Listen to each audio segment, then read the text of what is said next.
তোমালোকলৈ এটা বিষাদ ভৰা প্ৰেমৰ কাহিনী আগবঢ়ালোঁ। এটা ল'ৰা আছিল, এজনী ছোৱালীক বহুত ভাল পাইছিল, কিন্তু তাৰ জীৱনত যে সেই ভাল পোৱাই হৈছিল অমানিশা।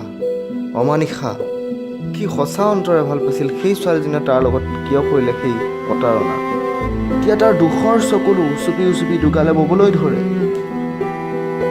যাক সি সঁচা অন্তৰে ভাল পাইছিল সেই ছোৱালীজনীয়ে কিয় কৰিলে তাৰ জীৱনত প্ৰতাৰণা।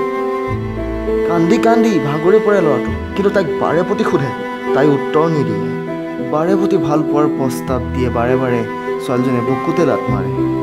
ভাবি ভাবি ল'ৰাটো ভাগৰি পৰিছিল, কিন্তু তথাপিও আশা এৰা নাছিল তাই কিজানিবা আহে। কিন্তু নাই, তাই এবাৰো ঘূৰি নাহিল। তাৰ জীৱনলৈ তাই এবাৰো ঘূৰি নাহিল। আৰু তাই আহিবনো কিয়? তাই বেলেগৰ লগত সুখী থাকিল।